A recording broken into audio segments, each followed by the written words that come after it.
several minor tasks to perform, one of which is to survey a little more of the historical side of alchemy, this time by paralleling the rise of alchemical traditions from North Africa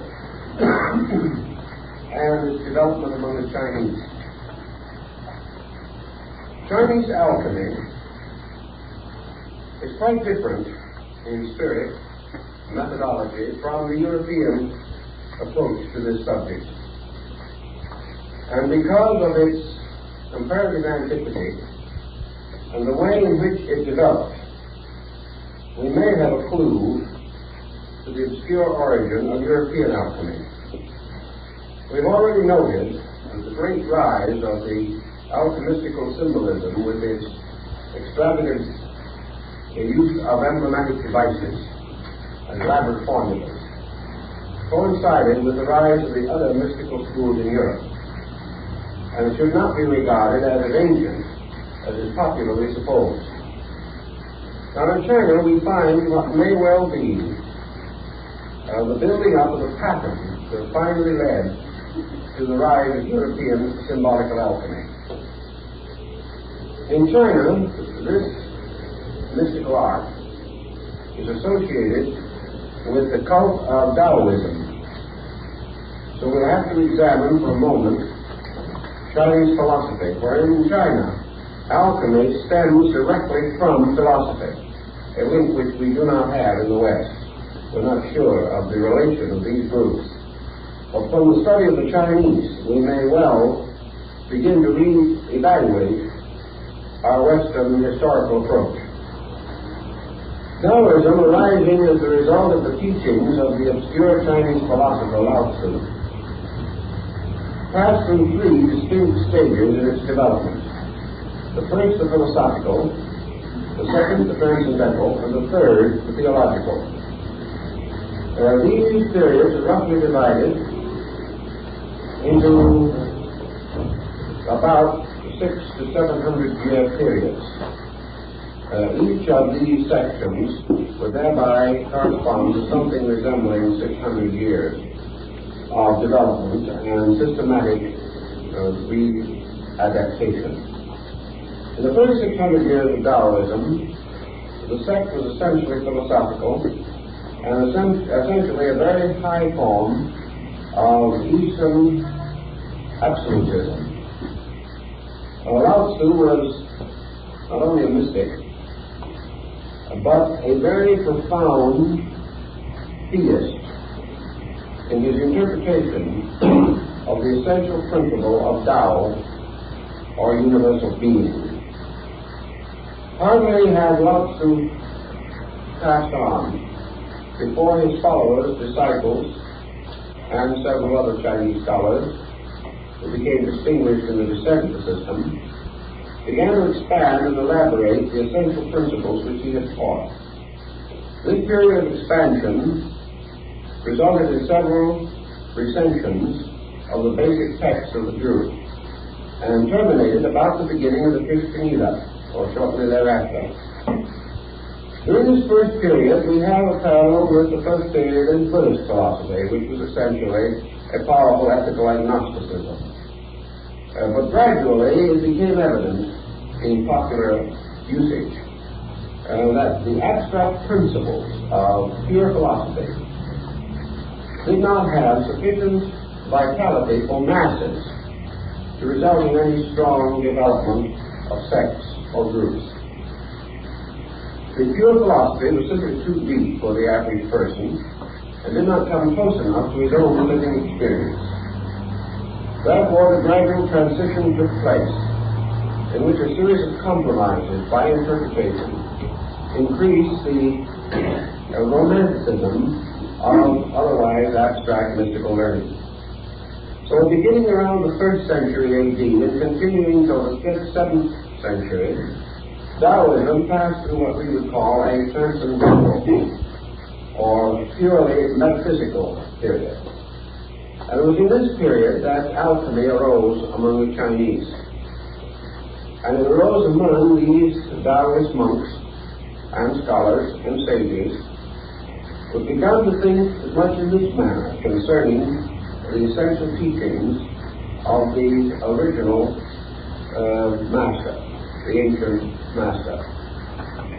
If universal consciousness, which was the goal, was to be achieved by man, then there must be certain methods or means whereby this consciousness can be more closely associated with the human being. And the Taoists, taking the attitude based upon a very brief statement in the Tao Te Ching, came to the conclusion that Tao, or the universal life agent, the universal principle, existed in everything, but was more abundant in some things than in others. Therefore, in order to increase Tao, or consciousness, or life being within the individual, he should gradually associate himself with those things in which this principle was most abundant. We come very close to the Paracelsian theory of union, that certain living things had a larger share of this essential energy than other things. We believe that in a different way on a scientific level today. We believe, for example, that certain foods contain more nutrition than others. And to the Chinese, nutrition, the essential element of nutrition, or basis of it, was Tao, or life. Therefore, if we are a little bit unhappy today over overly refined sugar and overly refined flour and various homogenized dairy products, because we doubt their vitamin or vitality content, so the Chinese in this early period were speculating as to the essential abundance or deprivation of nutriment or nutrition within the various elements of food and the various means of concentrating Tao within the body of the human being. So they began to speculate like this: what are the principal ways in which energy can come to the person and be distributed throughout his body and nature, so that he may unfold or grow or come nearer to the full expression of his Tao content? And the Chinese came to several conclusions. They divided this field into three essential parts. The first they called breath. Now, the moment they began to talk about Tao and breath, they began to come very close to the yogic systems of India. They held in China that Tao was in the air, and therefore that to inhale was to accept Tao into yourself. This is the breath of life, or the living breath. Air in its eternal circulation was symbolical of the endless motion of the Tao principle in the universe. So the problem was to increase the intake of air, which they did by various disciplines. Also, through the development of esoteric arts, to use the will or the consciousness to distribute this air within the body, so that it could be more rapidly brought into direct contact with vital organs, nerve centers, and brain centers. They started in, for example, with a formula like this, that the disciples should start in by inhaling and then counting his heartbeat before exhaling again. He could start by inhaling, holding his breath, and counting his heartbeat up to 100. At which time he should exhale. By doing so, he would increase the duration of the energy principle from the air, which remained longer within him. Also, at the same time, it would gather more negative or useless material to be disposed of. In other words, the Chinese referred to this process as body cleansing through breath.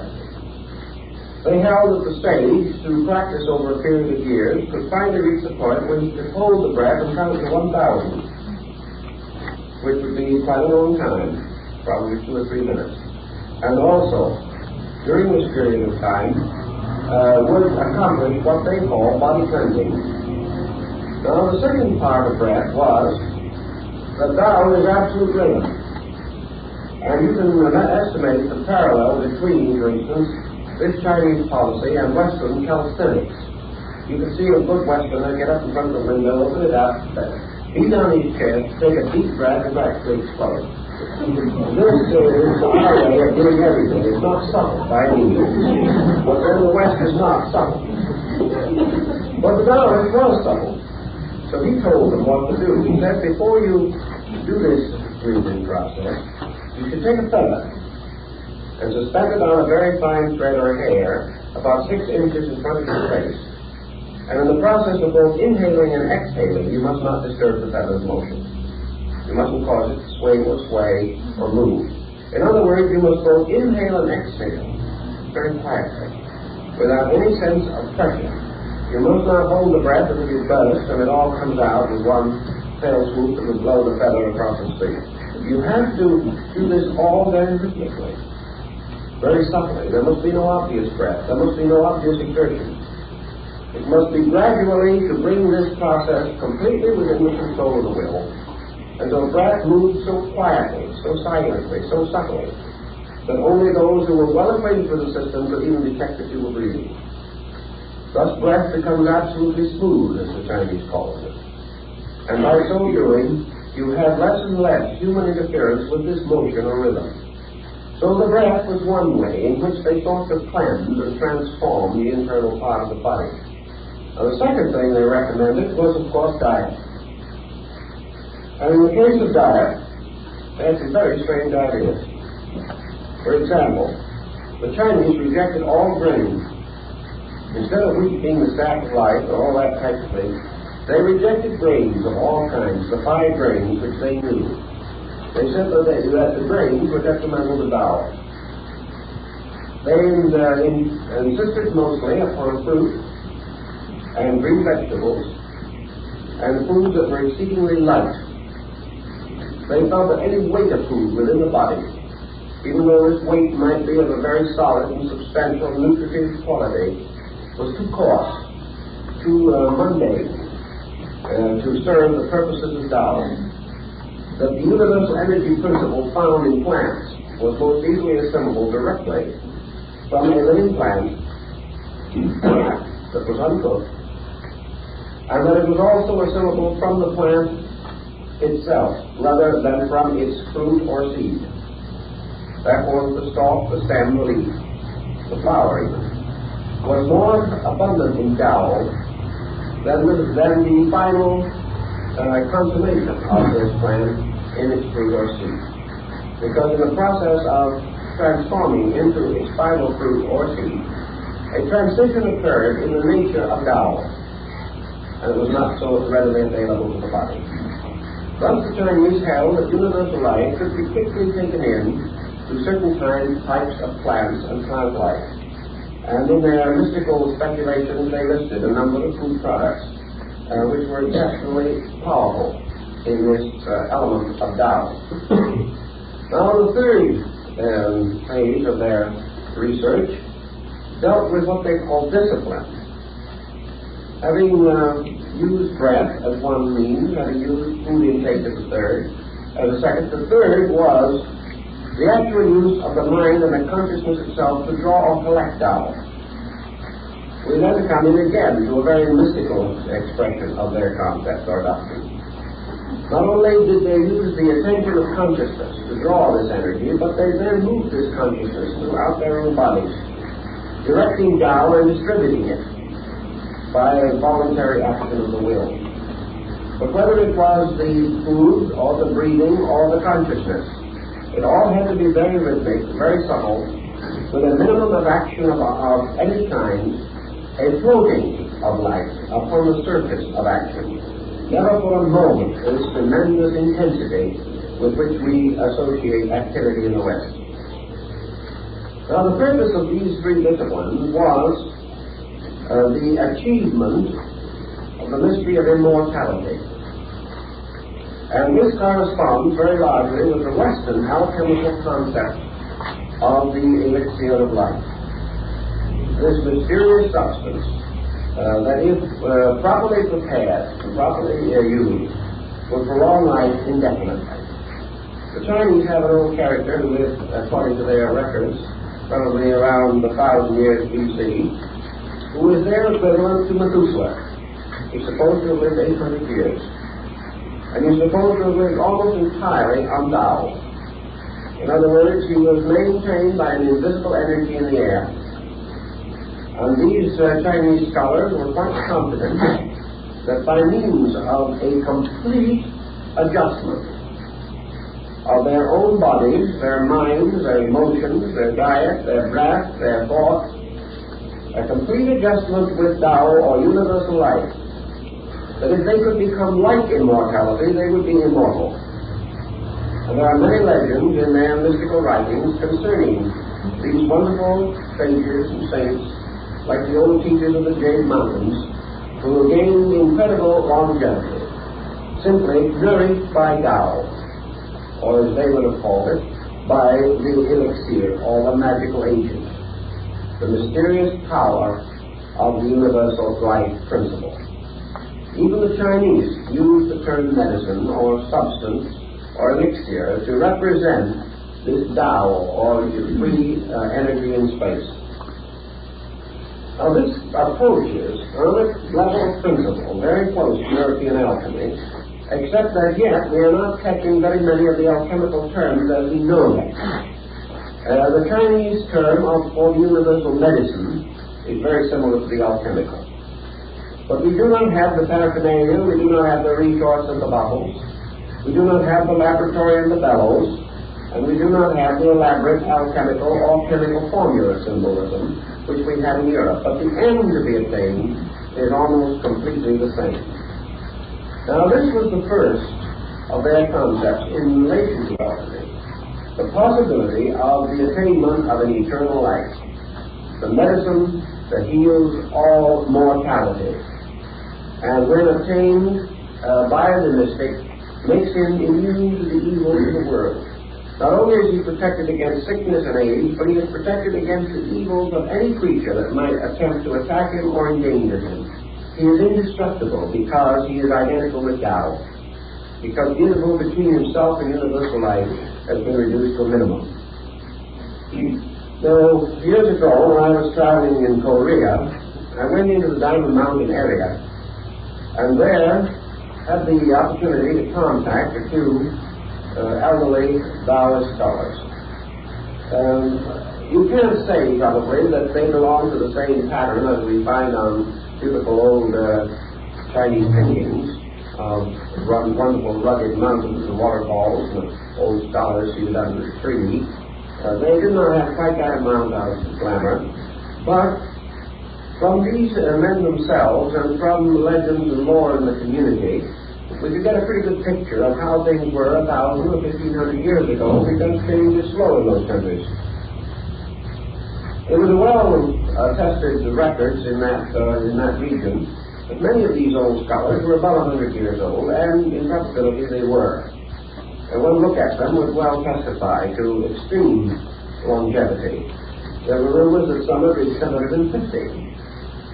And while there was no particular point of the fact that they would ever be immortal, they certainly had exceeded the average person's span of life. They had extended usefulness. Most of them did not require any of the aids that we need in order to keep functioning even at 70 or 80 in our way of life. One of their principal concepts there was that the secret of longevity is the reduction of friction. And friction must always be the resistance of a personality to the law. In other words, Tao is reality. Those that move with reality flow as little ships upon the surface of a straight and placid river. Those who go against the law immediately come into conflict. And the moment there is conflict, there is death. There is friction, the wearing out of things, the exhaustion of resources, the wasting of energy. It is not what we do that wastes energy, but the way that we do it. And also the hazards, mental and emotional, with which we burden the things we do. An individual in the West has an unpleasant task to perform. He worries about it for days before he does it. He wishes he didn't have to do it. He tries to find some way of pushing it on someone else. And as the time becomes nearer and nearer, he becomes more and more sorry for himself because he is faced with this burden. By the time the actual task arrives, he is no longer really in good condition to face it. He has dissipated more energy in vain regrets over the circumstance than would require to solve it. Then after it is finally completed, he continues to be sorry for himself and then develops gradually a heroic attitude in which he goes from then on recounting to others the extraordinary serenity and this extraordinary courage with which he faced a disagreeable situation. This is a tremendous waste of energy. And the Taoist would simply advise that the person relax and pull through the circumstance, whatever it is. Face it. Face it without qualms, face it without regret, face it without fear. Whatever it is, it is. You do it as well as you can, working in a complete state of relaxation so that every faculty and power that you have is available. You are less likely to make mistakes. You are less likely to make a wrong decision or a hasty one or an over-influenced one. And in all probability, the incident itself will almost evaporate as it approaches, because you have failed to make it important. By so doing, you will conserve energy and kept the law. So these old Chinese scholars say that the answer to all this is simply relax. That if you meet all incidents simply as factual, simply things to be done next, regardless of whether you like them or do not like them, you take all of the pressure out of them. You take all of the tension away from yourself. And as a result, you accomplish more, you enjoy better health, and no matter how busy your life may be, you have time to sit in your bamboo grove and write poetry. The Taoist monks who have watched Europeans in China and in other countries in their way of life point out that even the busiest man in the West could sit in his bamboo grove if he wanted to. If he only did the things that he is doing now, but did them with absolute lack of tension, he would find that instead of taking all day, it would take 2 or 3 hours, and he could write at least one extra poem every day. It depends on how we do things. And in Taoism, this smooth way, the quiet way, the peaceful way of doing everything is the way of immortality. It is also the best preventive we know for ulcers, one of the serious difficulties of our modern life. So all of this lies into one pattern, and that is the Taoist concept of the possibility of man, by special knowledge, by arts, by sciences, by the investigation of natural law, to finally achieve eternal life, which they regarded as not impossible, although they did not claim that they had attained it. They did claim that they had found ways of extending life, which would indicate that the ultimate goal could be accomplished if man's consciousness was brought into absolute harmony with the universal plan, so that full and complete union with reality would mean not only the end of sorrow, the end of pain, but the end of death. This was their belief. We may assume it or not assume it as we please. Now, the second thing that was of great concern to China, and has always been a great concern to China, was poverty. In China, there is no middle class as we know it, and there never has been. There is the rich and there is the poor. And the poor are many and the rich are few. And between these two, what we call our great white-collar class here in the West has no existence.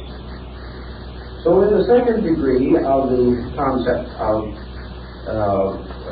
art, magic, sorcery, metaphysics, the Chinese developed the idea that comes the closest to the Western alchemical tradition, and that is the transmutation of base metals. He believed firmly that it would be perfectly possible to make gold. Why? Because gold was a symbol of Tao. Gold, as the most precious of all substances, was an appropriate emblem of reality, the most precious of all things in space. As the gold represented the light of the sun, the light of reason, the light of wisdom, the light of truth, so gold represented the great treasure. Our goal on the mystical and philosophical level could be wisdom, because wisdom is a kind of wealth that exceeds all the wealth of the earth. Truth is a treasure greater than the most precious diamond. Reality is more valuable than the scepter of the purest jade. So all these great and wonderful realities, these truths, this wisdom, all these became associated with the concept of gold. Now the gold, in turn, was associated with the concept of being the king or ruler of all the metals. So Shang-Chi, imperial heaven, was the yellow emperor. And yellow was a color which, rising in the Taoist period of Chinese metaphysics, became the emblem of the yellow road of heaven. It became also the emblem of the imperial house. It was the sign of supreme power. And yellow and gold were related. So to make gold, the Chinese began to develop a concept. If a man should live forever, or would live forever, the practical Chinese would say, there's no use in living forever if he's going to be poor forever.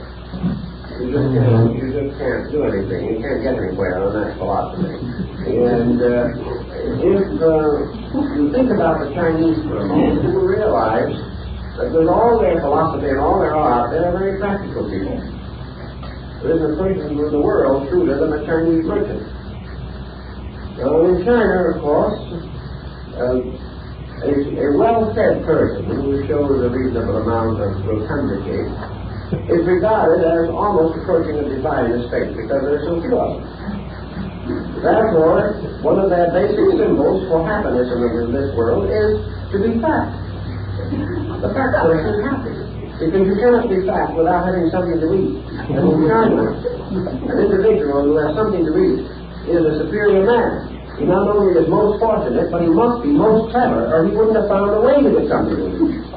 The worldly wisdom, worldly power, worldly affluence, all has to do with food. And food, in turn, all has to do with money.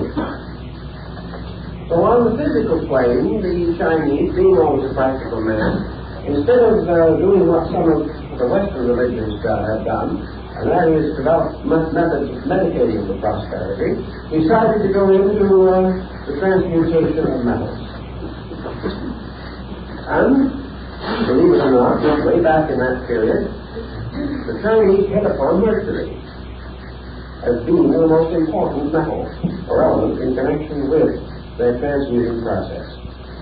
And they associated mercury with a substance called cinnabar, from which mercury could be abstracted. And so cinnabar became the basic material with which they worked in the effort to gain the secret of the transmutation of metals. They had no laboratory such as we know, as we've mentioned, and your painting of an old Chinese alchemist, as he looks back in that period, usually represented a little man seated under a tree somewhere, with a very tiny little stone in front of him, probably about the size of a suitcase, and looking more like a moderate-sized incense burner than anything else. And in the stove, in this little furnace he had, a little cup in which he was working all these materials, and he certainly was not in mass production. He was working in a very small space with a very small amount of something. But he was very busy and just as conscientious and absorbed in his activity as any Western chemist. But he didn't have a great number of materials. He didn't have a wonderful pharmacopoeia to call upon, or shelves with bottles and all those things. He was more or less working with one little container, one little group of substances which he probably carried in a little box in his sash or something of that nature. It was all done on a very personal and intimate scale. But he was looking for a means of transmuting base metal into gold. And he held that the reason he knew it could be done was because, on the level of philosophy, his own base metals, his person, could be transformed. If he, as a person, could be transmuted from a state of ignorance to a state of wisdom, then on the level of the metals, base metals must be susceptible of changing. Man can change. Man can perform the alchemical mystery in his soul. And that which is possible to the soul, by analogy, is also possible to the body. So the Chinese alchemist was convinced that the rules and regulations by which he could achieve his own identity with Tao could be used to bring all base substance into an identity with gold, which was Tao. It never occurred to him for a moment to question that this group of analogies was essentially correct. Now, as we have in the West a great many accounts of transmutation, so we also have in the East. And there are many old Taoist hermits who are supposed to have been able to go on indefinitely, performing great and wonderful charities, and by means of the gold which they were able to manufacture. Now, there was another element that came in connection with this, and perhaps this had a bearing on it, although we're not too sure of all the elements involved. Unfortunately, we have as much knowledge of Chinese literature as we have of Roman. It would probably have changed the course of Western civilization, but we don't have it. In the Taoist work, the problem of the production of medicines under magical formulas for the curing of various diseases developed very rapidly. The Chinese had a strange and rather eccentric group of medications, but they still were quite shrewd, quite wise, and quite gifted in their ability to treat many ailments for which we have no immediate solution. But in their medicines, one of the most important and priceless ingredients, particularly in their mystical remedies, was gold. Now, you know, as we all know, that it would probably have been very hard for Socrates to have gotten the gold if he had wanted to do any chemical experimentation. He probably never had the price of one small Greek gold coin, or at least very seldom had. These old chemists working with various medications in China were monks. They were poor persons who had renounced worldliness, so-called, to go into scholarship and study and meditation. Gold was for the emperor, not for the monks. Gold was not for an old hermit somewhere among the mountains, unless he happened to be fortunate enough to live in an area where he could maybe mine a little gold or pan a little gold himself. For the most part, he had no contact with these elements. Therefore, to him it was necessary to manufacture them. And there is a legend or tradition that the Taoists made gold for the purpose of their medicine, not for its own sake, but because they needed it as an ingredient in something else. Not being able to buy it, not being able to afford to get it, and not being likely to receive it as a gift under the economic conditions of China, they had to learn some way of making and manufacturing either gold or a synthetic material which had the same attributes. But in the course of their experimentations, they also manufactured synthetic stones. They manufactured synthetic jade and amber. They perfected a great many chemical formulas, as did the European alchemists, who gradually enriched the entire code of chemistry through their various researchers in related fields. So we have the second of the two desirable things. One is the elixir of life. The other is the transmutation of metals and the formation of synthetic stones, which is the equivalent of the philosopher's stone. So they were working on the same basic story, but they came about it a little differently. Taoism continued to exercise a comparatively powerful influence in China, especially in this metaphysical field, until about the 7th or 8th century, when it began to tangle with the newly rising strength of Buddhism. Buddhism has been introduced into southern China about the beginning of the Christian era. Some say slightly earlier, some say slightly later. But there probably was an impermanent foundation in the 1st or 2nd century BC and a permanent foundation about the 2nd century AD. So the Buddhism was coming in. And Buddhism was already also passing through a transition period. Buddhism moved into China about the time when it began to expand its own transcendental doctrines, moving from the philosophic foundations to its own metaphysical foundations. At this period, Buddhism came in with quite a different viewpoint from that which was in China at that time. Buddhism also brought a certain amount of alchemical and chemical speculation with it from India, where for a long time scientific researches have been more or less intensively carried on. It was a little later, however, after the rise of Nalanda and some of the great institutions in India, that Buddhist scholarship in art and in science, especially in chemistry, began to drift towards China and began to mingle its stream with the indigenous culture. Actually, there is not a great deal relating to what we call alchemy in the original Buddhistic philosophy. There is, however, a great deal about the philosophy itself, which is reminiscent of the original concepts of Tao and the Chinese belief in the possibility of man's final identity with an eternal state. But it was not in Buddhism so much an eternal life as it was an eternal consciousness in Nirvana. But in its transition from one part of the world to another, and the gradual rise of what is called the Northern School, or the Kala Chakra, Buddhism began to take on a great deal of transcendental culture. Until for the time it was centered in the northern group, the rise of Lamaism in Tibet, and the rise of the Great Vehicle, and the Pure Land sect in China. There was a lot of speculation going on, a lot of metaphysics drifting into the Buddhist philosophy. Buddhism, much like Gnosticism and Neoplatonism, had an absorbing quality about it. And when Buddhism struck the alchemical tradition in China and in adjacent countries where this tradition was developing, it immediately accepted it and imposed it upon its own doctrine. So that there came to be an alchemical or alchemistical interpretation of Buddhism also. And this particular phase of the subject is still very largely taught in the colleges of the Alhat sect in Tibet.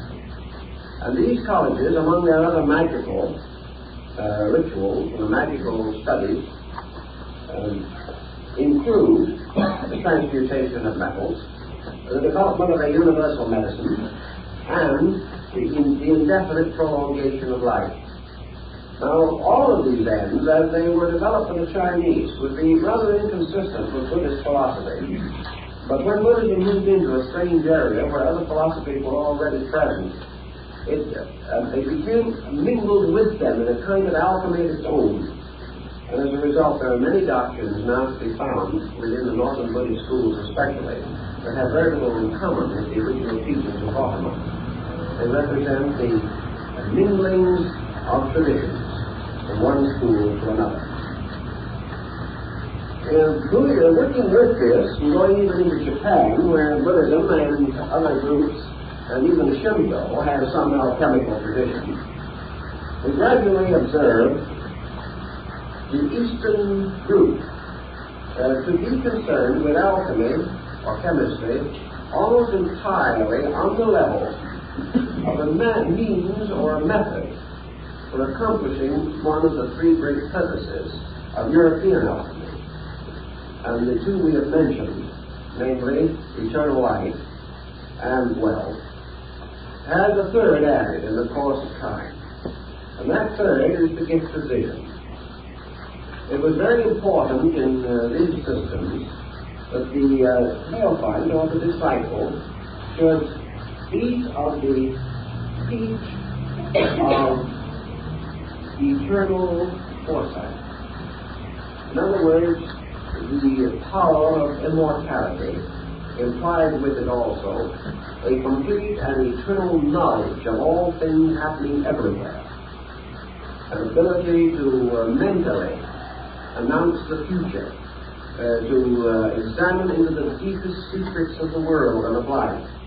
And therefore there had to be some mysterious elixir of vision by which the entire mystery of life could be unfolded to the fortunate possessor of this wonderful substance.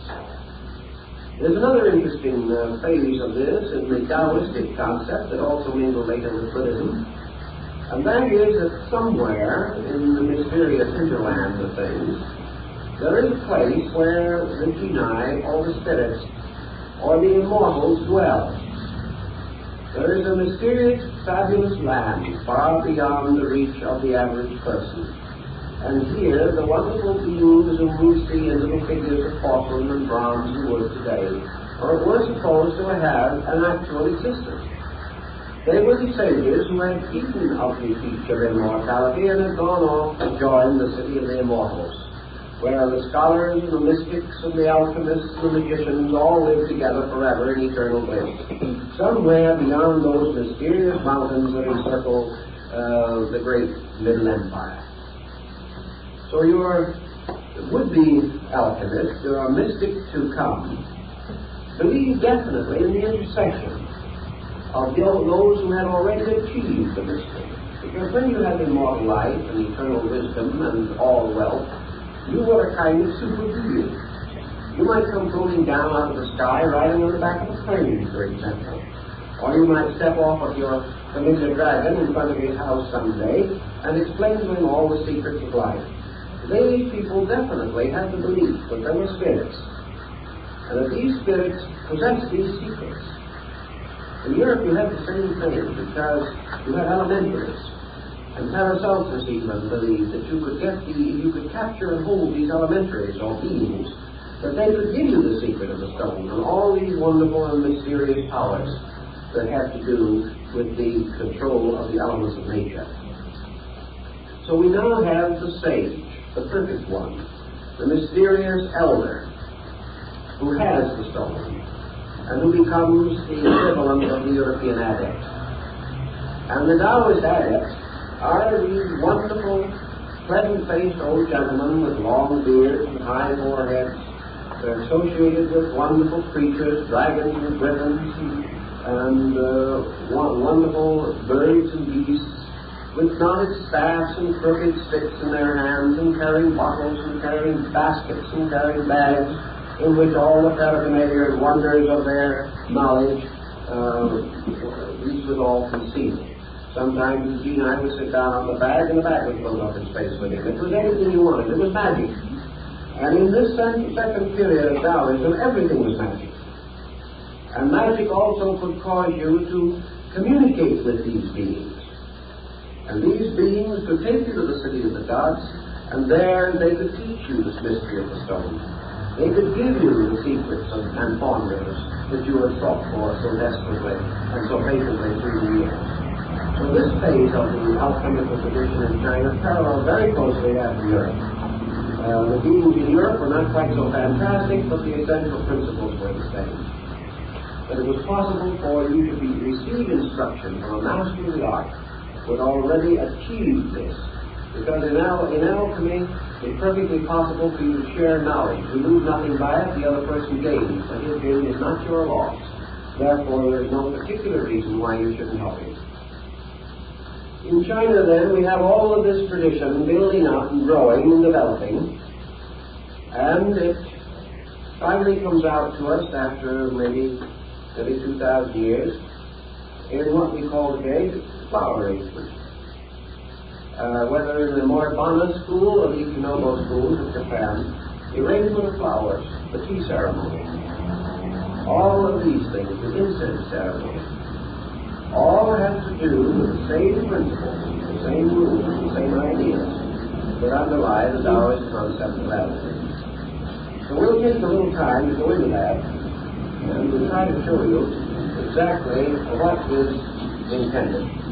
Now we mentioned in the Western tradition the presence of three essential elements, which must be united or brought together in the mystery of the stone. In the West they're called the king and the queen and Mercury, or sulfur, salt, and mercury. Now in the Chinese concept, the sulfur is called heaven, the salt is called earth, and the mercury is called man. And the great triad in Chinese philosophy, and it finally came into European thought also, is the triad of heaven, earth, and man. This triad goes through all of their art, all of their sculpturing, all of their painting, every phase of their cultivation. And the reason, for example, in Chinese art, Oriental art, that instead of having the wide margin of the picture at the bottom, as we have it, they have it at the top and the narrow margin at the bottom. When we frame a print, we always frame it with a longer margin below and a shorter margin above. We think it's more artistic that way. When we print book pages, we always leave more margin at the bottom of the page and less at the top. Whereas in the Orient, they do exactly the opposite, because the upper margin is always heaven, which must be superior. The lower margin is always earth. And then between these is the work of art. And this is man, because man is the work of art. And art is skill perfecting nature. So heaven, earth, and man must always be represented. Heaven is above, earth is below, and the artist painted the picture in the middle. Therefore, he is man. And in this particular very interesting old mandala here, which is about 11th century, from the Nara period in Japan, you will find down here among the demons in the bottom of the picture is painting of the artist. A little portrait of the artist who did the picture. You can't see it. I am covering up the artist and all that. But sometimes But the heaven, earth, and man is a blossom, a leaf, and a bud, and is the basis of all flower arrangement, because it must all be triadic. Heaven, earth, and man is sulfur, salt, and mercury. So in producing all of their artworks, therefore, everything that they do is a formula. These formulas are so exact in Chinese art that it takes 500 years sometimes for one of these schools to permit a master to go to the extension of adding one more blossom to a string of cherry flowers. There must be just so many. And it's a major division, a major rise within a school if one more petal is added to a flower. Everything is so completely systematized and integrated under rules, complete canons of law. In Taoism, therefore, we have this over-concept of Tao containing within itself, within its own eternity, heaven, earth, and man, which also returns to us in the Confucian doctrine. And, of course, returns again very definitely in the Buddhistic triad, where you have the three great principles. You have Amitabha, the Supreme Buddha, then you have Avalokitesvara, and you have the Sri Bodhisattva. These are heaven, earth, and man again. They are spirit, body, and form. Now in this painting, spirit is above, is properly represented by Chinese fingers. Below is matter. In the middle is form. And here you have form, a magnificent composition. Now form is your chemical combination. Form is your alchemy coming in. Because in this central part is a formula. And a formula is a pattern in form. You can almost sense the meaning of it from the word formula itself. A man is a formula. The stone is a formula. The human soul is a formula. And in the Oriental system of art, it is always taught that the picture, the representation, must always be an absolute synthesis of the formula. And the formula is always balance. The formula is always equilibrium. It is always synthesis. China, therefore, picked very quickly upon the three great systems that arose within its own country and created a triad out of Confucius, Lao Tzu, and Buddha. And these were the three famous vinegar tasters of the old Chinese paintings. These three represented the schools, heaven, earth, and man again. And in this emphasis, you have the problem of equilibrium. And in alchemy, the great problem of equilibrium is the balance of the formula, or the balance of the compound. Because if you bring heaven and earth and man together in exactly the right compound, you have immortality. You have the stone. You have the universal medicine. You have the mystery of all knowledge. And you have complete equilibrium, which is the secret of Tao. If, therefore, the Chinese began to experiment with this concept,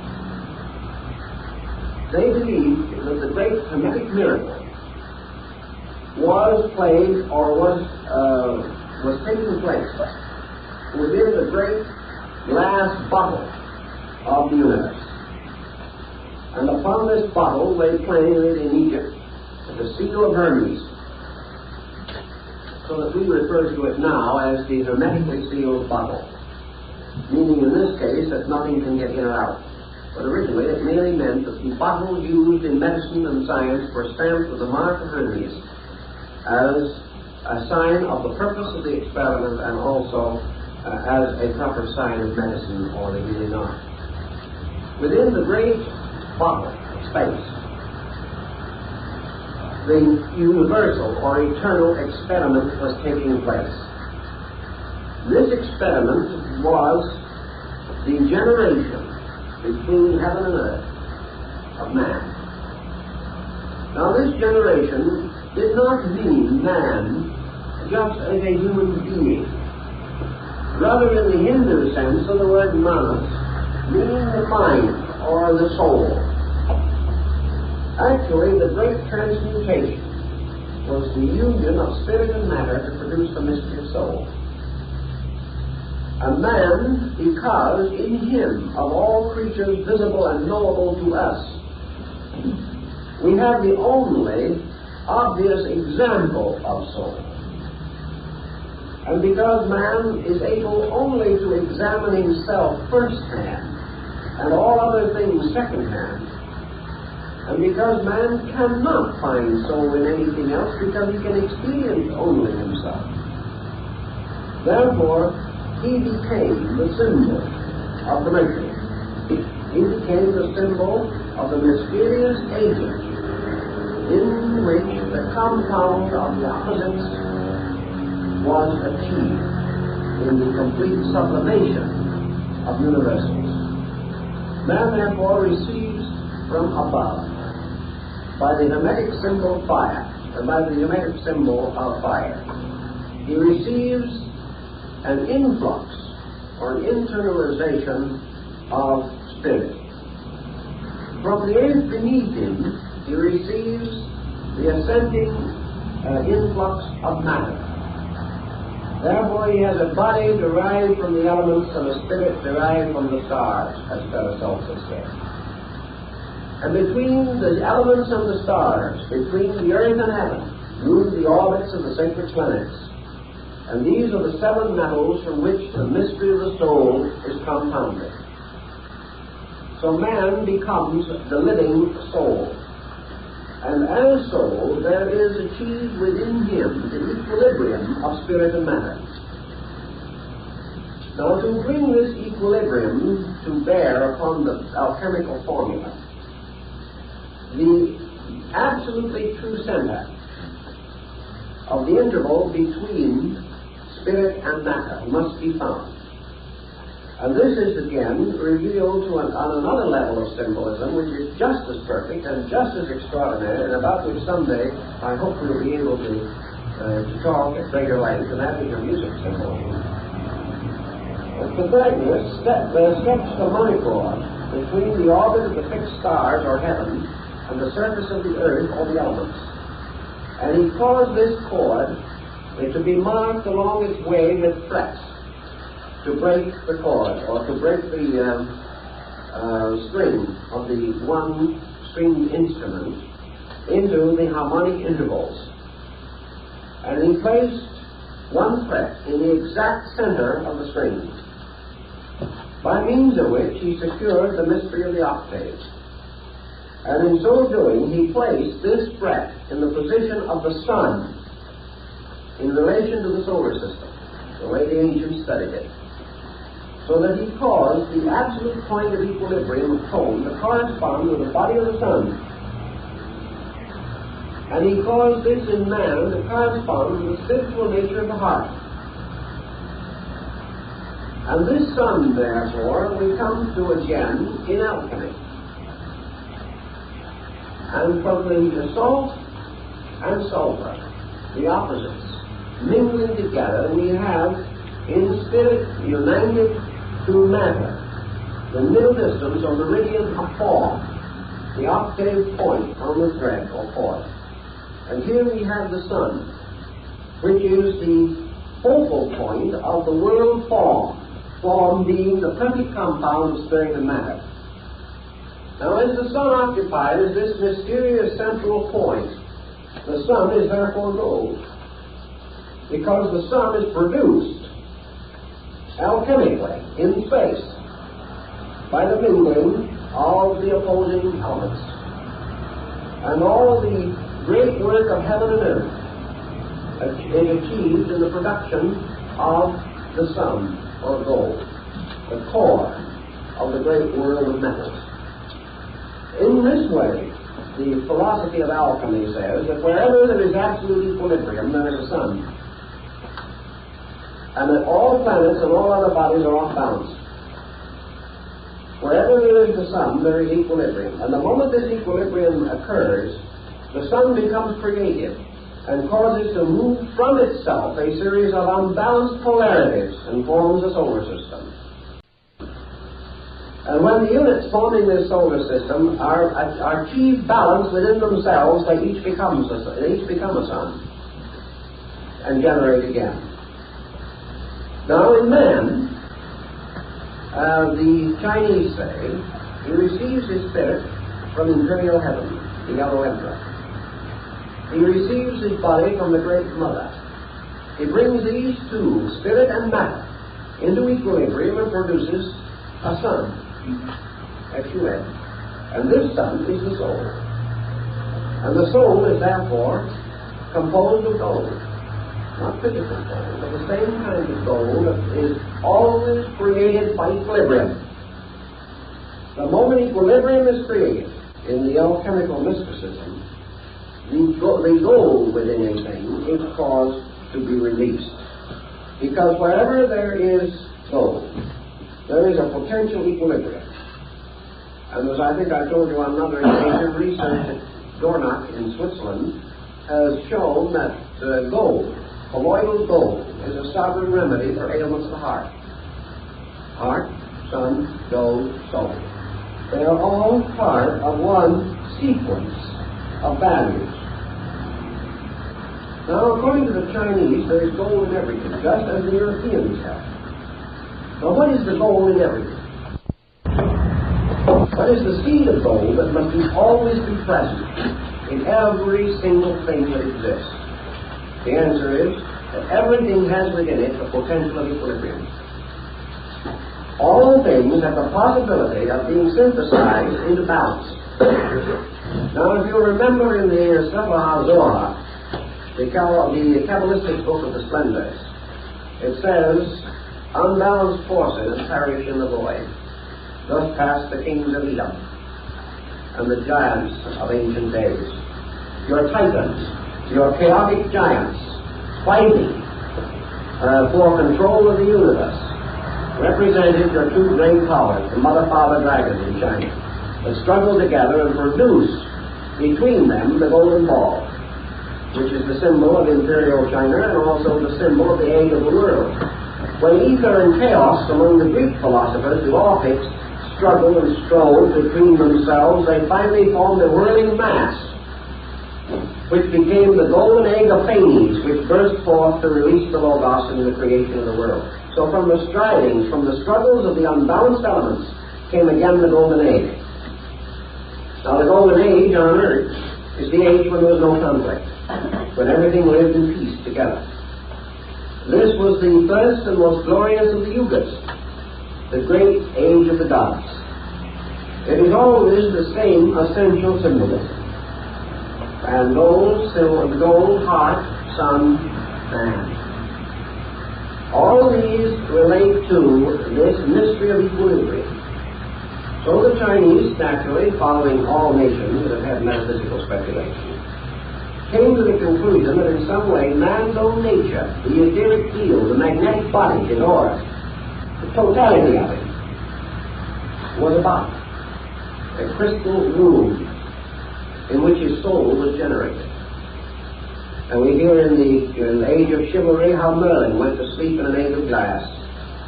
We hear how the Hermetic homunculus is created in a womb of glass. we have this glass, which again is the psychic field of the human being, in which the mystery of his own equilibrium takes place. This mystery of equilibrium is represented in the Chinese by the yang-yin combination. The circle with the twisted form in it, which forms half black and half white content of the circle, but the two parts do not divide the circle evenly, but have that effect which we now recognize in connection with one of our large railroad companies, which uses this yin-yang symbol. And also, I believe it was used for a number of years as a symbol by the technocrats. It is a symbol of the two half spheres, but they're in motion, so that the hemispheres appear like two sperms, or two living creatures, sometimes each one with a dot or eye in it. Occasionally, this field is divided into three twisting sperms, and is often surrounded by the Huangpo and the various emblems, the trigrams and the hexagrams of the Chinese I Ching or classical changes. But this motion of God in all things is released by equilibrium. So we have the problem of bringing the human being to equilibrium. And to achieve this end, we must bring about that which is supposedly the impossible. Because alchemy begins by assuming that the first experiment means the accomplishment of the impossible. And that impossible, as we mentioned in one of the other talks, is to make fire burn in water and water support the flame. It means that we have to achieve the absolute unification of two utterly divided factors. In alchemy, they say, well, it is done because heaven and earth are man and woman. And man and woman unite and produce the sun. They produce tragedy. By their union, they release Tao, and Tao becomes a new being and lives. Therefore, the absolute polarities can come together and do. A generation, both physical and spiritual, is under the same rule. But in the problem of man's achievement of the soul, he has a spiritual seed, a spiritual profundity, a mystery that is completely free in space. The unicorn that can only be captured when the virgin ties her scarf to his horn.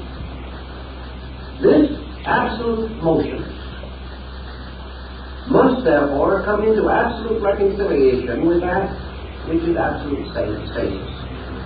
That which is immovable must meld with that which is ultimate and eternal motion. Spirit and matter, good and bad, life and death, dimensions, up and down, in and out, must all come to an absolute neutrality. Now, how is this to be accomplished? There's only one possible way in which it can be accomplished, and that is by an art which is capable of dominating and perfecting the work of nature. To achieve this art, then, in the case of man, the hermetic adept must appear. The mystery must be solved through the recognition of the formula of the complete transmutation. Now, in the Chinese philosophy, this formula is stated somewhat differently from the way that it is stated in Europe. And this formula in Chinese philosophy is something like this. The human being has an inside and outside. These are his opposites. Halfway between the inside and the outside is a focal point, which he calls self. Therefore, self, or ego, is a movable point somewhere within the chemical field of the mingling of the internal and external. Self is sustained from the outside by the sensory perceptions, which are constantly contributing to its existence. Self is sustained from the inside by the descent of consciousness into specialized fields of action. So this self moves with the individual. It is a wandering point. When I look at something, I move myself into that thing. I stand in front of a picture and I enjoy it very much. Myself has gone out and joined the picture. After looking at it for a few minutes, I get tired of that, and I think of myself again, and it goes into my pocketbook, perhaps, and stays there for a little while to make sure that everything is safe and sound. Then after a few minutes more, it has another little bit of vagary bestowed upon it. It travels elsewhere. It travels off into something I want to do. I want a vacation next summer, so it goes off and joins the pine trees up in the mountains somewhere while I look at it. Then the self comes back and thinks a little bit about the job it's supposed to be doing to make a living here. Then the self drifts off and identifies itself with family and friends and children and begins to worry about them. Then the self picks up the new daily paper and at this moment identifies itself with the stock exchange. This self is forever moving upon the focus of its own point of awareness. If I have a pain, myself is there. And that is why it hurts. If I have two pains at the same time in different places, myself is hopelessly confused and forgets to hurt in either one. Because it cannot divide. If I stub my toe, myself immediately anticipates and visualizes the process of falling. When I'm hungry, myself goes out and wraps itself around the concept of food and begins to draw it towards me like a little amoeba or something of that point, or a gasterophodia of some nature. But myself is forever in motion. Today myself has a new idea, and I think Emerson is the greatest philosopher who ever lived. Next day I find out that Emerson had a bad disposition, so I move over and my philosophy centers on Immanuel Kant for a little while until I find out he took 20 years to propose to a young lady, and that doesn't sound like very good philosophy.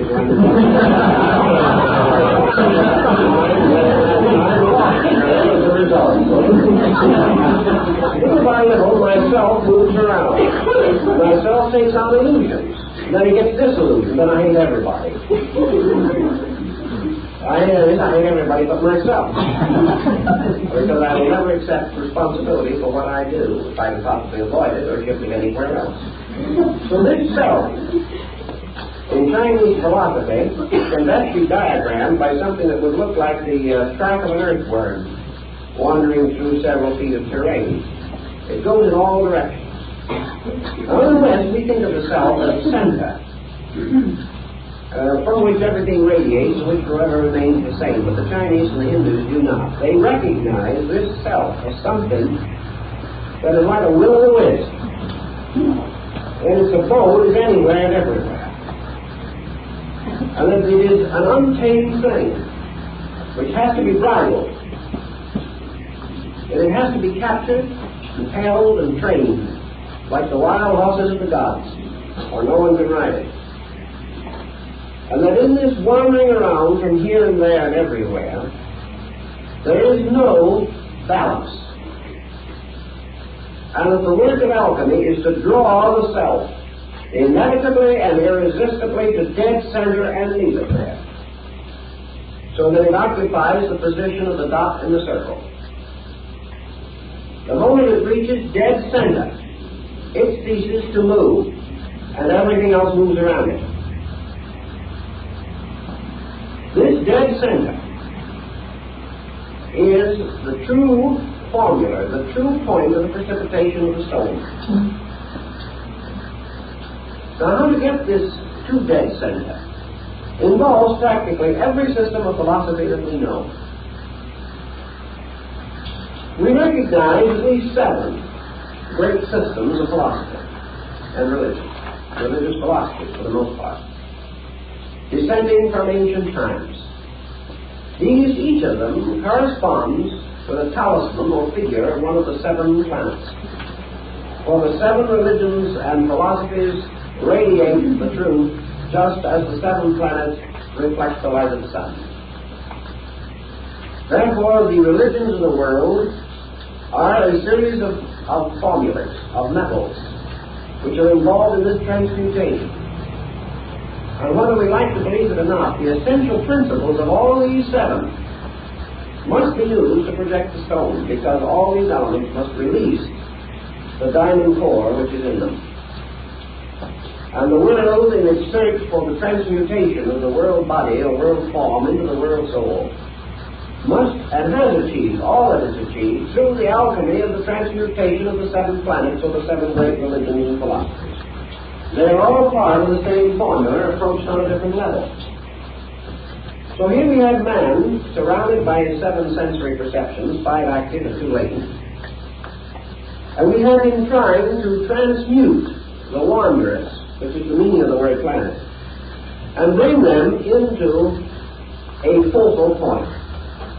And in this focal point to generate the diamond self. Now the self, instead of being actually the source of these various energies, such as will, thought, emotion, is really the focal point of their own activity. Man's self does not generate his emotions or his thoughts. His emotions and thoughts generate his stuff. Therefore, the self is often the victim of heredity, bad heredity, in this particular case. The imbalance of emotions and thoughts represent themselves to us as the crippled offspring, like the Egyptian god who was lame in his feet because of the sins of his parents. And in this case, the sins of the parents are the sins of the heart and mind, resulting in the deformity of the soul. So we have the problem of getting this projection of the soul, the absolute equilibrium. And in the Chinese thinking, how do we do it? We do it by following very closely upon the basic instructions of Lao Tzu. Inasmuch as the Chinese insist that this wanderer, the centralizing self which is never centered, is forced out of center. That it wanders because it has to, and not because it wants to. It wanders because it is the victim of the intensities of the emotions and the thoughts. Whatever we feel, whatever we think, the self must serve. Therefore, we bind the self like Samson was bound to the millstone of the Philistines. We blind the self as we blinded Samson. And we make this focal point the slave of what we may term emphasis. It is the thing by which we attach ourselves to any given object of attention. It is supported by our own will to do these things, by our own desires, by our own strategies, by our own thoughts. And these things are constantly forcing the self out of center, forbidding it to return to center, and identifying it with some unbalanced part of its own field. Lao Tzu, therefore, taught his disciple that the thing that is necessary always is to restore the self to the center. And as the self approaches the center, it approaches the state of Tao. And as it approaches the center, it gains control of the circumference. Because it can never control the circumference equally until it is in center. How does this occur? Lao Tzu says that it occurs by the gradual reduction of the active principle, which we would term the energy field in man, or the libido. It is achieved by the individual ceasing to direct the motion of life. The moment the individual ceases to force life into some way, or some direction, or some activity, life immediately returns to equilibrium. Therefore, illumination is not something that the individual must desperately attempt to attain. It is something that he is desperately attempting to prevent, even while he is constantly talking about its desirability. It is not that this path of Tao, the road which is Tao, is as difficult as the symbolism suggests. It is that the individual himself refuses to walk in a straight line. He refuses to permit the principle of Tao to operate. Now we can use an old example taken from one of the Chinese classics to point this situation. It seems that there was an old master who had 5 disciples. Of course, the 5 disciples are the 5 colors, the 5 elements, the 5 provinces of China, the 5 everythings that we have in this mystical situation that we are dealing with. 5 elements. Chinese have 5 elements. We have 4, but the alchemists have a 5th, azot. And we have a hypothetical 5th, which we call ether, and about which we are not very certain for the most part. But this old gentleman had 5 disciples, and he told them, he said, I want you to travel all around the world and return and tell me what you have seen. Well, in his day, that was quite a task. So it was many, many years before they all got back. But they did, because they were all good Taoist disciples, and a great protecting power went with them. So after many years they returned, and each one of them told the master where he had been and what he had seen. What said the master? I told you to go everywhere. You have all been somewhere, but not one of you has been everywhere. Because there is not one of you who has visited every place. And they said to him, but Master, we couldn't do it and get back. The old man says, no, my son, you couldn't do it if you started out. The only way you could do it is to stay here. And while you have all been somewhere, I have sat here and been everywhere. In other words, you cannot go there by that method. But if you attain a certain condition within yourself, you are there. Which may also explain why so many of these old mystics felt that their great service to mankind consisted of sitting quietly under a tree. Taoism would teach that they could do more for humanity under a tree if they knew what they were doing. And they could by running up and down the world, preaching, teaching, hoping, and fearing for inhabitants and years. Because their contribution would be on a level of qualitative penetration, while everyone else would be running around on a quantitative level.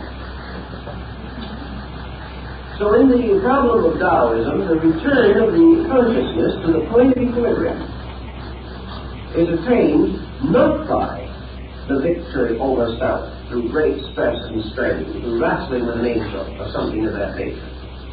It is simply by the gradual release of the individual from pressure, from the pressure of action.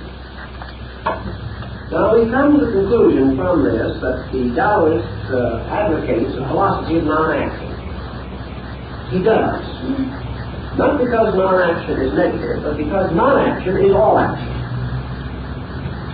There is no possible way of achieving absolute motion without passing through the state of absolute transition or transcension of motion. Alchemy says you can never unite the elements in their outward forms. You have got to reduce them to essence before they can be caused to mingle. Therefore, you can never, by any process that we know, take the various elements of the personality and force them into the union to produce the stone. Before they can be created into the stone, they must all die. Paul says, unless the seed dies, it shall not live again. And Taoism says that unless action dies, the individual can never achieve absolute action. Can never achieve absolute motion, or the complete motion of Tao. To achieve this, therefore, he must transcend motion. And in so doing, he attains absolute motion. There is an analogy which he gives of the axis of the wheel and the rim. And that actually, the axis is the only point in the entire wheel that has achieved absolute motion, although the rim is moving there more rapidly. The axis is the only part that is in absolute equilibrium. So Taoism is absolute equilibrium. and in the attainment of it, by the reduction of spirit and matter to their basic elements, to their basic principles, by the complete separation of them from action and inaction as we know it, they precipitate the motion of Tao, which is absolute action. And this is the absolute stone. This is absolute life and absolute immortality and the universal medicine and the absolute source of wealth. Because all these things depend entirely upon the individual achieving absolute balance within his own consciousness. When he achieves that balance, he then generates, he then achieves the creation of the crystal modulus. Because out of that balance, the union of spirit and matter within himself is born his own psychic system, his own psychic nature.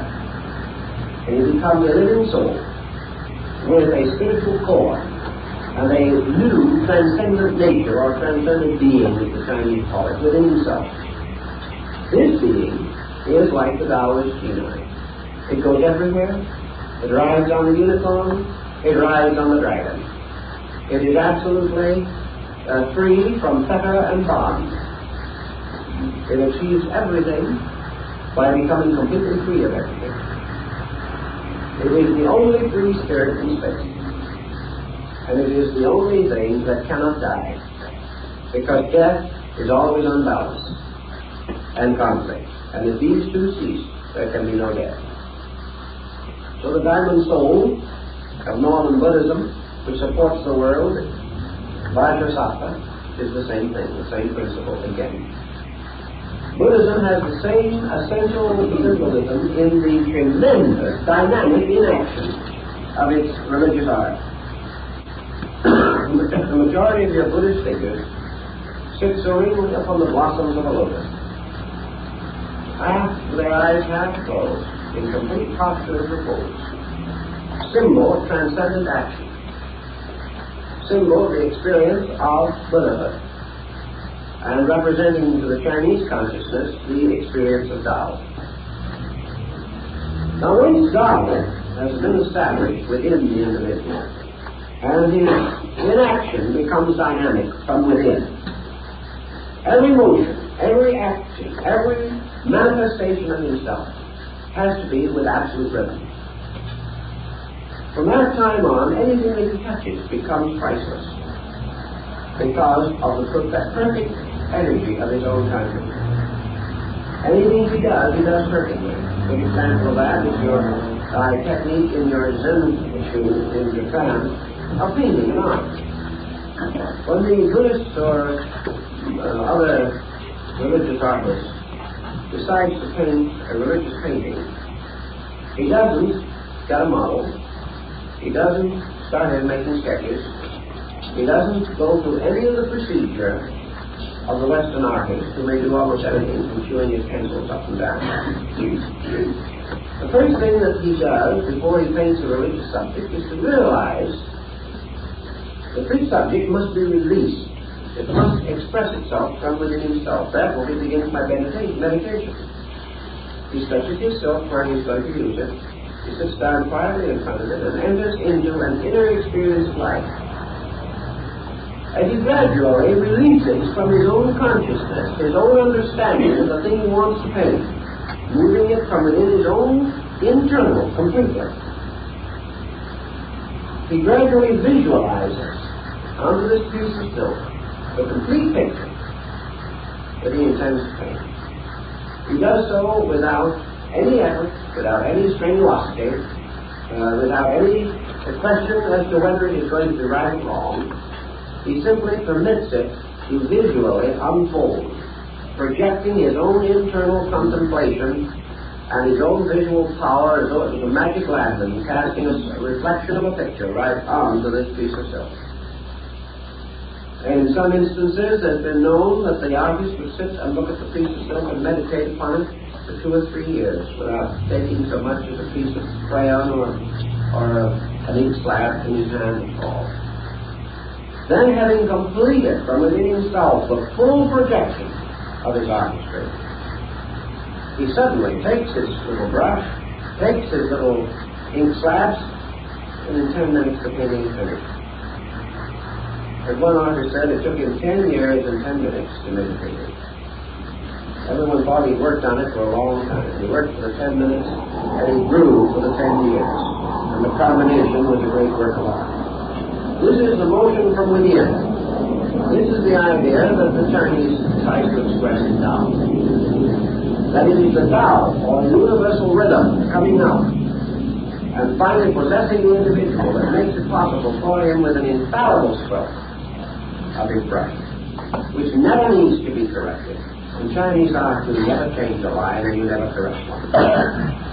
It has to all exist within your consciousness, and even your hand has to be so accurate and so completely possessed by the picture that many Chinese artists, when the time comes to paint it with their eyes closed and never have to change the line.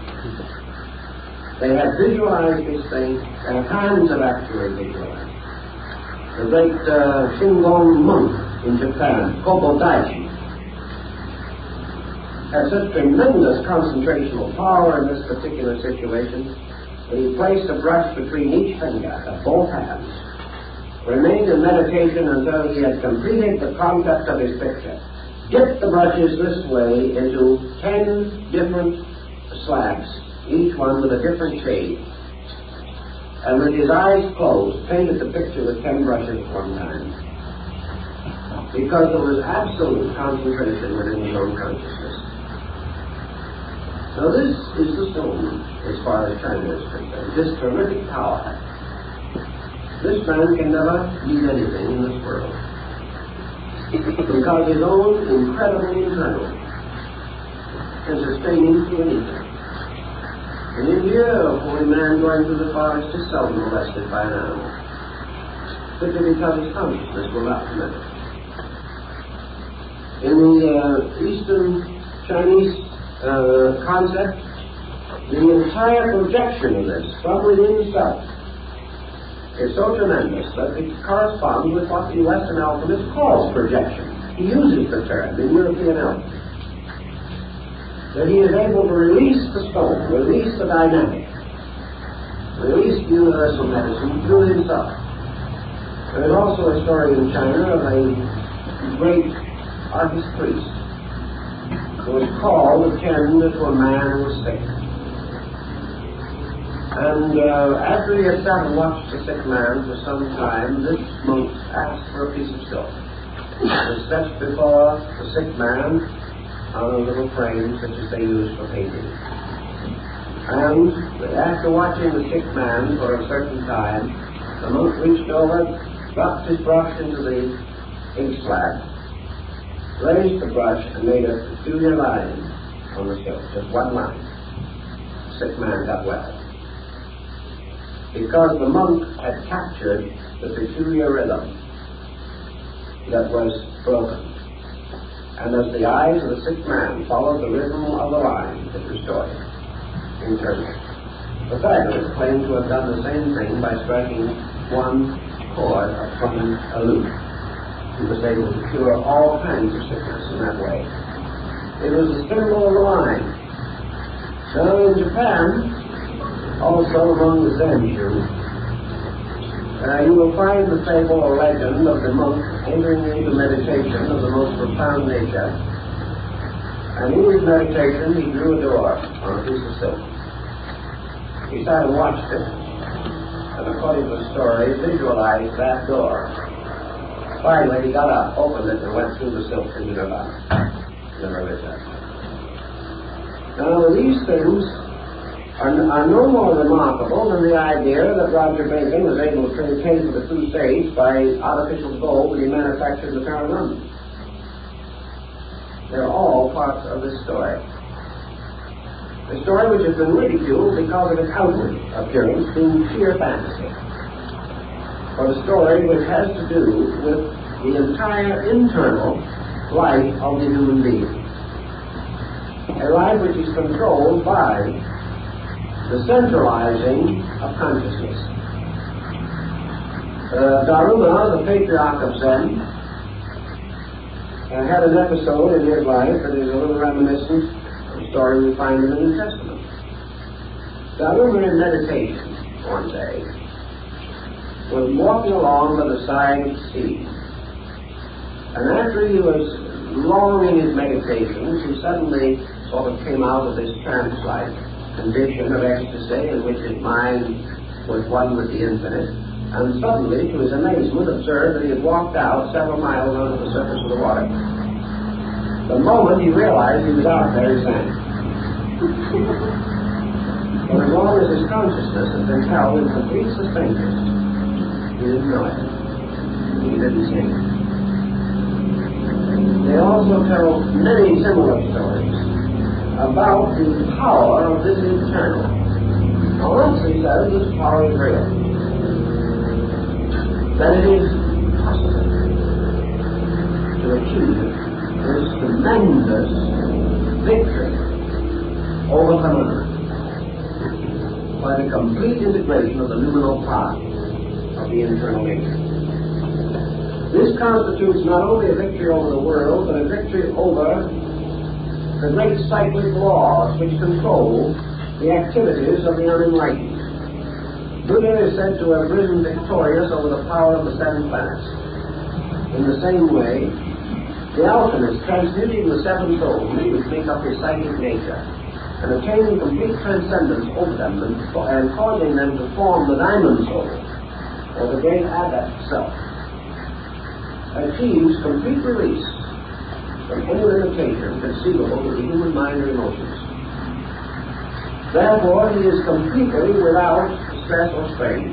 He is without tension. He is without negation. He is without any imbalance within his own nature. Therefore, like space itself, he is immortal. This was the Chinese concept of the transmutation, and I believe that the European concept, under the symbolism, was practically identical. There is no question in the world that this symbolism moving into the Near East influenced Arabic thinking, and much of our so-called chemical speculation came to Europe from Arabia and from Iran and from other areas in that general region. These chemical and physical chemical experiments are interesting for another reason. Which came first?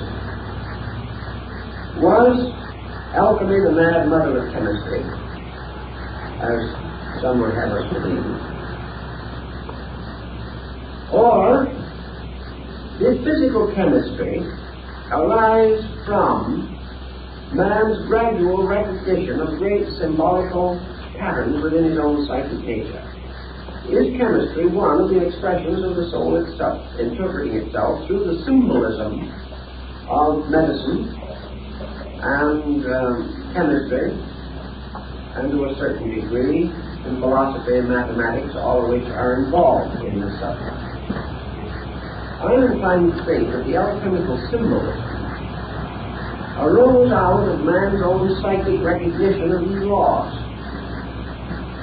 and that man, attaining to a degree in sleep the relaxing from tension which he does not experience in daily living, that in sleep and dream phenomena he comes a little nearer to the threshold of this equilibrium. Sleep is probably a kind of equilibrium on a negative level. It is a kind of transcending of action. Therefore, sleep, death, initiation in the mysteries, all these were always carried under one group of symbols. Sleep was always a symbol of death. Death was always a symbol of initiation, because it represented a transformation, a complete change of polarities. And in alchemy, the death of the metals, the death of man's 7 souls, must precede the resurrection. And in the Christian alchemy, from the death of the 7 souls arises the messianic soul, which is seen as Christ rising from the tomb within the bottle of the alchemical experiment. If then we have this group of symbols all over the world, they seem to be trying to tell us that there is a strange and secret art an art by which man may break this vicious circle of his own inadequacy. And whether we call this alchemy, or whether we call it Raja Yoga, or whether we call it mysticism or Sufism, or whether we believe it to be the religion of the dervishes, or Platonism, Gnosticism, Orthodox, whatever we call it, it is all dealing with one thing, and that is the projection of the diamond soul. And that this diamond soul of alchemy is the soul in equilibrium, by means of which the individual becomes completely attuned to what Lao Tzu calls Tao, or absolute equal receptivity to universal energy. The universe around man, within man, is Tao. According to Lao Tzu, this universe is not only infinite life, but it is infinite wisdom, truth, love, law. It is not only all these moral things, but it is infinite nourishment, infinite supply, infinite availability. Everything that exists consists of Tao and nothing else, because there is nothing else. Everything that changes is Tao changing some appearance of itself. In its numerous and multiform appearances, Tao seems to be many things, but in its essence, it is one thing. Man, using the faculties which he has on the level of mind and emotion, looking at the universe, sees many things, but does not see Tao. Yet each of the many things that he sees is Tao. Therefore, he can say Tao is white. And he can also say Tao is red. He can say that it is sky and earth, that it is water and air. He can see it in the eyes of his child. He can feel it beating within his own breast. All of these things are Tao. But because of his nature, this Tao is infinitely broken up. And he can also see the phenomena of two things outside of himself in war with each other. He can also experience two feelings or two impulses within himself at war with each other. Therefore, he experiences through the division of his own faculties Tao as infinite diversity. He comes to it from an Aristotelian point of view. He cannot see the tree for the leaves. He cannot see the city for the houses. He may go so far philosophically as to admit that all these houses are part of the city, and that all these leaves are part of the tree. But in consciousness, he is experiencing the many leaves and not the tree, because that is what the faculties reveal to him. He looks out and he sees 10,000 stars, but he does not see the one star. For that star must be born within himself, shining out of the east of his own soul. He sees all these things and he is profoundly moved by them. And he says, God is wonderful. God is glorious. God is beyond estimation, because God can maintain all these things.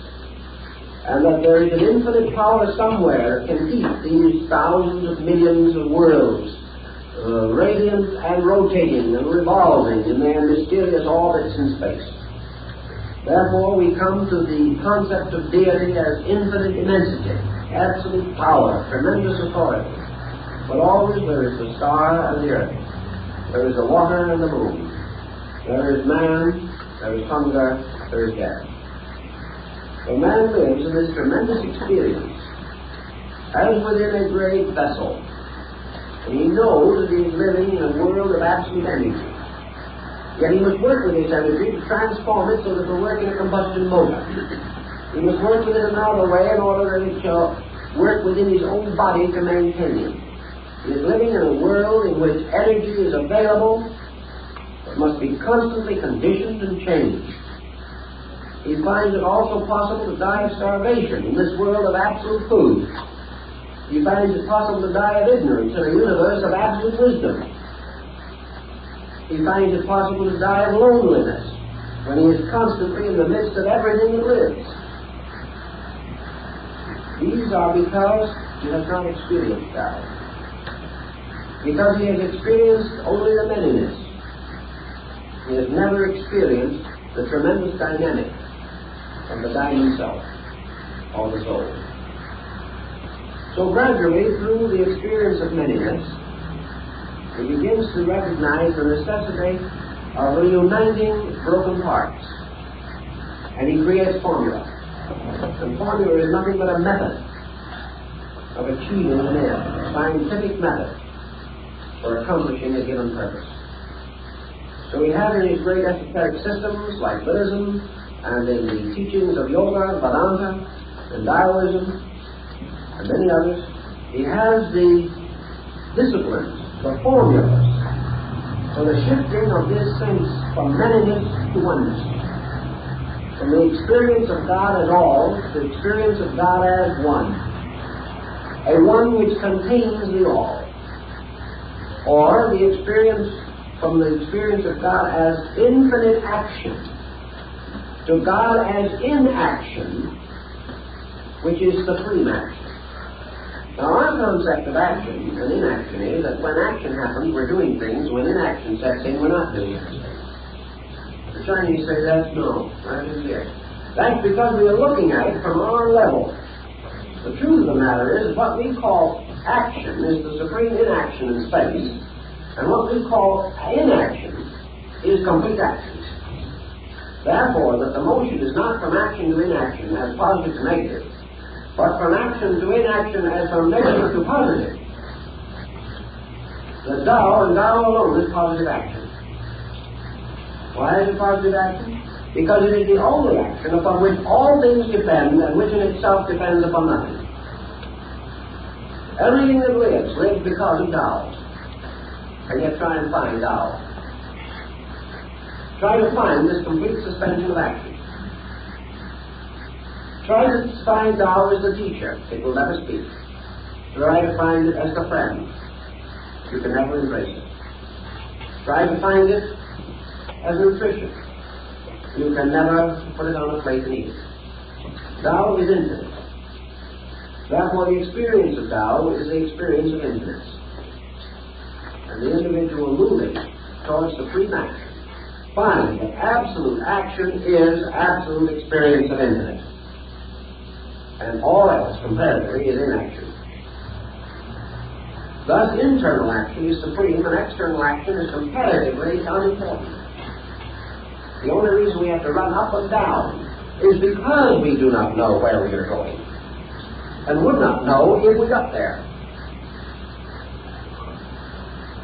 Thus, when the Taoist seeks this internalization, he is bringing together all of the disunity of his own psychic chemistry.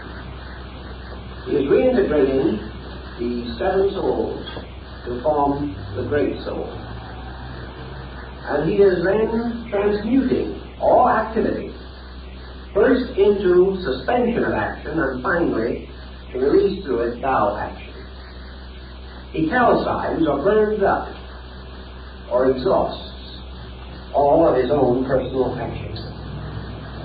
And out of the ashes of this, by palingenesis, he causes the flower of gold to grow. Or as in China, the little peach tree of gold, upon which are the blossoms and fruit of immortality. Out of the complete calcination of all of the negative aspects of action, he releases Tao through action. Tao is the tree. In the Chinese formula, when man ceases to make mistakes, the great virtue operates. And it cannot operate until he stops making mistakes. So wisdom lies in ceasing to make mistakes. It doesn't lie in knowing all. It lies in no longer breaking laws. And then this state is reached, this state of equilibrium. Then the gold grows. The seed of the soul is quickened by the suspension of action or by the reconciliation of broken parts. and immediately it grows. Bentley gives us the same story in the Mysterium Module. The tree of the soul rising from the root of gold is nothing but Tao growing up from the seed of equilibrium in human consciousness. And when this has been achieved, this tree also carries the 12 fruits which are for the healing of the nations. It is the tree of life. It is the sacred soma plant. It is everything which is for the nourishment of all that lives. But when this tree blossoms within the human soul, then we have the wonderful tree of the metals. We have the wonderful tree that is guarded forever and guided within the secret garden of alchemy, of which there are many drawings and figures in the ancient books. And also, in a strange way, this is the very peach tree under which Lao Tzu was born. Because it said he was born under a peach tree. Well, now everyone assumes that this is merely a little historical episode gathered from somewhere. But the tree under which he was born is the tree of immortality of the Taoist paradise. And no one seems to have paid any attention to that at all. So that when he was born, they didn't name him Lao Tzu at that time. They named him Little Peach Tree Ears, because he had very large ears and was born under a peach tree. Now, why did he have very large ears? Because Taoism is a religion of very large ears and a very small mouth. Lao Tzu lived and taught for many, many years and left only 5,000 characters behind him to summarize his entire philosophy. Taoism is not a philosophy in which you do a great deal of talking. It is a philosophy in which you are forever accepting into yourself, not giving out. But in accepting into yourself, you prepare for the release of the splendor of the sun. For once this tremendous jewel of immortality is cast within yourself, you burst into a sun. And from that time on, you are raised, warm, and preserve all life. And you become the parent of another order of life. And a new series of peach trees rise in the garden of immortality. And having achieved this, and having perfected oneself in it, according to the Taoist theories of the transcendental period, not the original period, Lao Tzu did not have this particular concept, but it followed in his teaching. After the achievement of this adepthood, after the wonderful mystery of the soul has been perfected, then the old Taoist adept goes off to seek the land of his brothers and lives forever with those, like himself, who have made the transmutations. Now, in the Greek legends, I think we can see pretty well what happens, what it meant. For what happens when the Greeks achieved great heroism and then died? Why, the gods always picked them up and made constellations of them. They were always set in the sky, and therefore you have stars named for all the heroes and nymphs and all the wonderful beings. The crown of Semele was taken up after death, and the chair of Andromeda was taken up, and the winged horse Pegasus went up there. Everybody became a constellation after they had made good, so to say, in whatever their problem might be. So the old Taoists when they got through, they went up to heaven and became stars. What is the star? Just another symbol of the diamond soul. It is just another symbol of the radiant sun around which a new order of life is going to grow. Because when men cease moving around the center, they cease to be planets and become suns. When human beings cease to move around their own centers, they cease to be wanderers and they become sages. And as they become sages, they become alchemists. And sitting quietly within the mysterious nature of themselves, they take that little furnace, which is the heart, which has the warmth within it, the point of fire and light, and in this heart they accomplish the creation of the universal medicine and the wise man's stone. But in the West, we would have a lot of equipment to do that with, and they did even in the Middle Ages. Because we have never yet realized, as fully as the Asiatic has realized, how subtle these things are, and how always the symbolism is internal, regardless of the fact that we insist on building a laboratory and setting aside $50 million for the research. Then we think we're really getting things. And the Taoists would ridicule us how to face, although on the outside, being a good Taoist, you'd probably agree with us and chip in $4 to help build the laboratory. Because he feels that it would be quite necessary to answer the fool according to his folly. But in the alchemy itself, it is all this internal mystery of man ceasing to be a planet and becoming a sun, ceasing to be a base metal and becoming a star, ceasing to be a series of separate parts, each struggling for supremacy, and uniting these parts through their death and resurrection, that they may all become the vehicles or manifesting centers for the dissemination of Tao. For when this complete equilibrium is reached, in the silence and the mystery where all parts mingle, where the seven colors unite to restore the white light, in that center Tao moves through, and moving into manifestation transforms man. For the planet is one who is moved by the sun, but the sun is one who moves the planets. And the spiritual source moves other things and is itself unmoved. But those who have not achieved this source are forever moved and have great difficulty in moving anything themselves. So in alchemy and the Chinese viewpoint, it is this creation of equilibrium and the release of the eternal, growing into the tree, bears upon it the three great mysteries: life, immortality, longevity, and eternal wealth. And this is the great treasure. This is the treasure of the Arabian Nights entertainment. This is the treasure that all men come to seek, and to which they turn after all other treasures have failed. Now, there's much that can be discussed about these subjects, but I think this gives perhaps a little oriental slant on the Western subject. It may help to make this a more rounded out series of discussions.